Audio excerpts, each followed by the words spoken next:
Great. Good evening, everyone. Good evening. I want to officially welcome you to Ghana, the blessed country that we all love.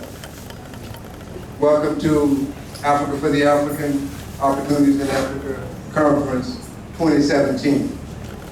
I'm so thankful that you took time to come home to Africa, to meet your brothers, your sisters, your mothers, your children.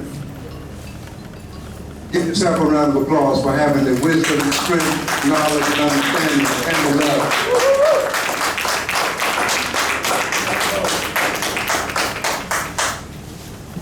And we're here to welcome you. In Ghana, we say akwawa. But we try to put love into akwawa. Because some places you go in the world, if you are from that particular area of the world originally and you return home, you are given citizenship automatically.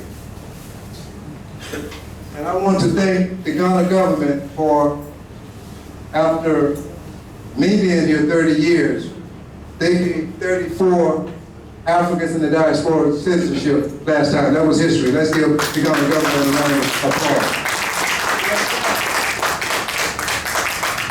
And as the African tradition, we always give honor to the Most High, our ancestor, before we start anything. And we also like to ask our elders permission to speak. So if there's anyone here over 60, raise your hand. I'd like to ask permission to continue. Thank you very much. We'd like to call our brother DC to open us with an official prayer / libation. Brother DC, please. Thank you, beloved. You know, they say silence is also speech, and we cannot deny our ancestors. So I'd like to invite everyone to stand with me and exercise a moment of silence to honor our ancestors primarily, because it's upon their shoulders why we are standing here today. Yeah, give thanks.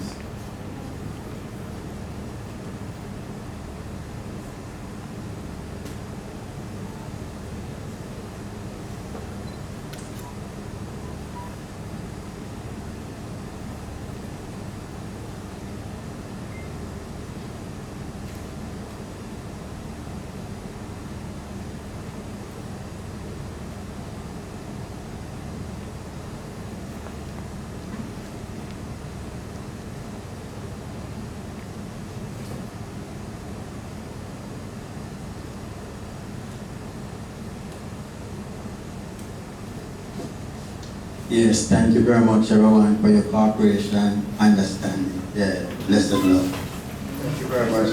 Okay, let's give yourself a round of applause again. I'd like to welcome you all again.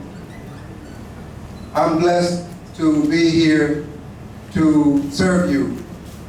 I was blessed to escape. I like to use the word escape, like Harriet Tubman and our brothers and sisters in the days of slavery in America that risked their lives and took some people's head off, like Nat Turner.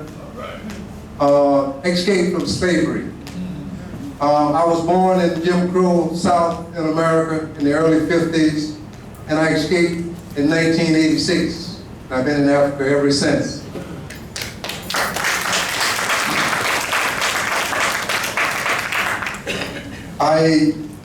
I'm the son of an entrepreneur who taught me at an early age that we must, our family, his 3 sons must fight to own business and to help liberate our people economically. My father didn't go to school in America. He was born in 1912, but he eventually started a business. Couldn't read or write, but he spoke perfect English.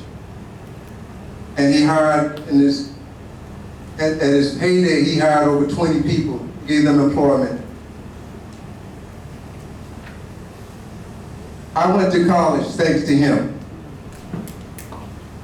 But at the end of the day, he learned more in the school that he went to than I did in the university that I went to. I won't get into that, but I'm thankful to be in Africa, and I think he will be pleased with the success that I've been able to manifest in his name and in their name, because I'm speaking in terms of Harriet Tubman, Malcolm, all of those great warriors that fought for us to come to be free, to have something on this earth.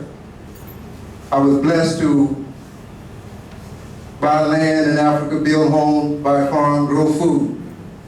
I'm saying this because if I can do it, you can do it. In America, I had a home, but I had a 30-year mortgage in New Jersey. And I would have just been completed paying for it in 2009 if I had stayed there, but I would have had diabetes and strokes. And, you know, as one brother put it, I would have a new car, but I would have to drive it with one foot missing. There's a price to pay for success if I stayed there. And there's always good chance that I could have got shot again because they tried to shoot me 3 or 4 times in America by accident. There's always an accident when we get shot, you know? So I'm here to inspire you through my success story. I survived malaria. I'm going to close in 1 minute. I wrote a book on how to prevent and overcome malaria. I wrote this book, The Healing Herbs of Africa. Our brother, Dr. Starr, will be here. We want you to be healthy, so we, along with Dr. Sharif and all the great herbal people here, we want you to invest in your health. If you have any disease or disease, please heal, get the information from these great healers while you're here and heal yourself.